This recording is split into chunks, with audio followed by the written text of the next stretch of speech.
do so in a way that A, we're taking care of our troops, B, we're giving them the best equipment there is to buy so they're not going into battle with lesser stuff and being subject to the craziness that's going on right now, and making sure that those countries understand we're not playing games.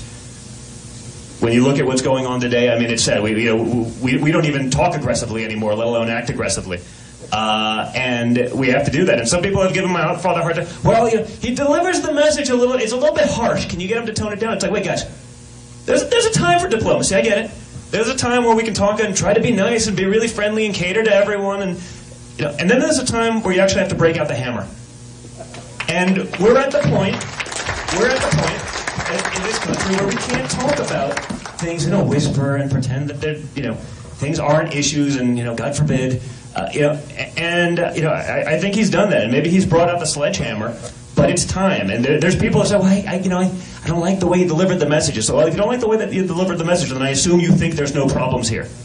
Because if you think it's too much, but in the real world, there's a time. And because he's been so aggressive about these positions, because he has said it that way and said it so harshly, guess what?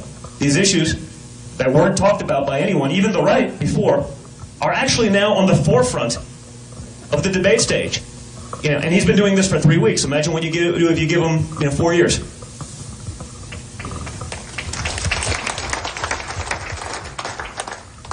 Hi, I'm in the transportation industry. I'm a locomotive engineer, and people talk about tax, international Americans. One key issue that concerns us is in the rail safety, as you've seen back gas tax and oil and everything, the trains going up and some problems. One of the things they want to do to us in the transportation industry is go to a one-man crew. The trains are getting bigger and bigger. I mean, the average train is running around 9,500 foot long. We have a train coming into Elko today is 20,000 tons, not tons. And they want to put one engineer on a train to cross the different points throughout the country with this one person who will be a two-man crew. And we're concerned about what Mr. Trump and others will do to keep this from happening. They've been fighting this fight, and it goes to Congress, and we need somebody to stand up and say, trains go up in different areas. That doesn't just affect me as an engineer. This is community, everyone is affected, and we want to know what these plans do. What do we do? Well, exactly. If you had a heart attack or a safety issue like that, yes, it concerns us very much. Well, listen, I think it's obviously something that's not going to get as much attention because it's not as sexy an issue. But I mean, when you talk about him, it's ultimately about security. He's been very vocal about that. Again, whether it's immigration, it's not just saying immigration for security purposes. It's what's coming across the border in terms of the drug trade. I mean, this was a huge issue in New Hampshire where there's a major heroin problem. But if you break it down, it all goes back to that. That's where it's coming across. So we got to take care of Americans. We have to make sure our borders are safe. We got to make sure that these people that are committing atrocities aren't coming into our country. And again, we're a nation of immigrants. My mom's an immigrant. My father's mom's an immigrant. But there's a way to do it to bring people in the right way to make it go through this process. And the people that I know who have gone through the process and have done it correctly, they're saying, hey, I agree with your father. I went through it for 10 years. I'm proud to be an American. I actually want to pay into the system. I'm happy to do that and be involved and be a part of it.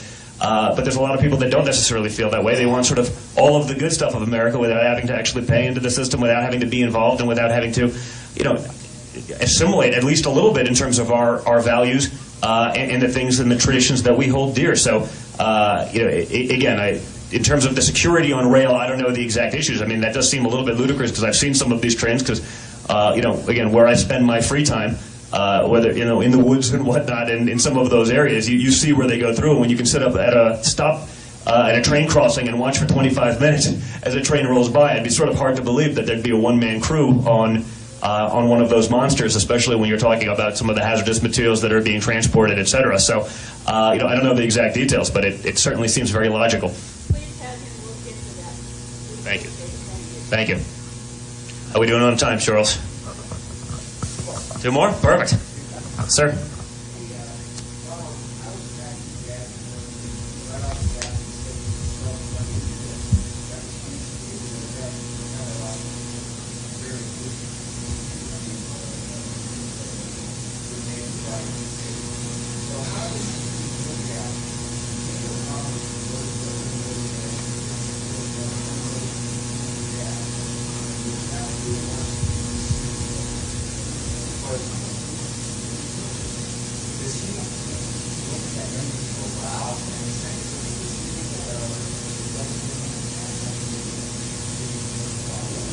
Well, I don't think he thinks they're treating him properly when you see sort of the lies that are being perpetuated about him. I mean, I think without question, I mean, he doesn't.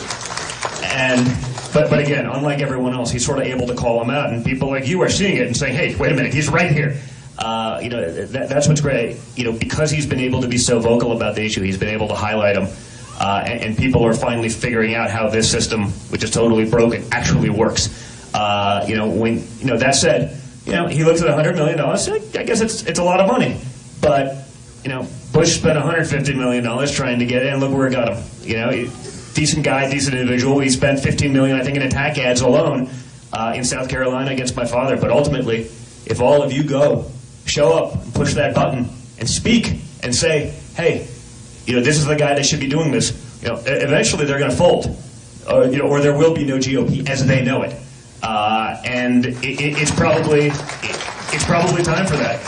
I think we're all for a lot of conservative principles and values and everything that they're talking about, but the way they're trying to do it with their little cadres and their little backroom deals and trying to cut anyone out who can actually effectuate real change, who actually make something happen for a change, that doesn't work forever.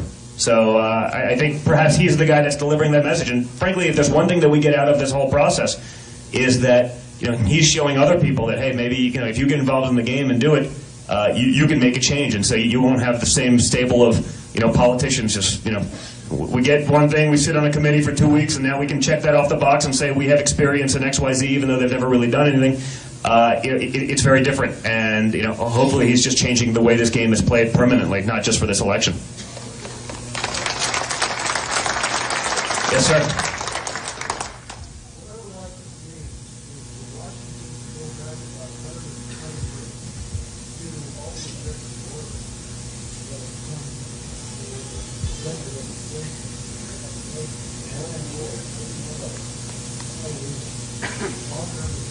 Well, he's certainly spoken about the executive orders as of late, whether it be the stuff as it pertains to, Second Amendment and gun rights. I think that's something he said he would do first day in office. They're gone.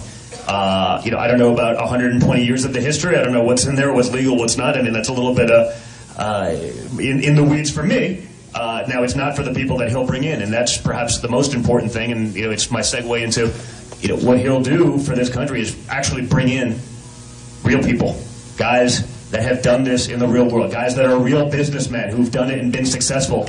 It's mind-boggling to me when you have guys that are just career politicians. They probably never even negotiated a car loan or lease, let alone this. And we're saying, hey, go negotiate $1 trillion deal with China.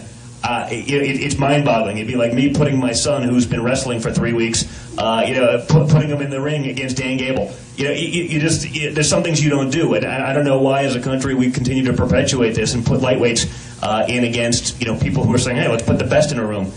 He's about, and will always be about, putting the best in a room. So he'll have people looking at all of these issues. He'll actually form teams that can be successful, not just because, well, it's this guy's turn. It's not this guy's turn. We're going to put the right guy in the job. Thank you so much, guys. I think I ran out of time, but it's been an honor to be here. Thank you for listening to me, despite me being new at this. Hopefully, I've been able to convey a little bit of my father's message. And he just wants to do what's right by you, what's right by the hardworking people of this country.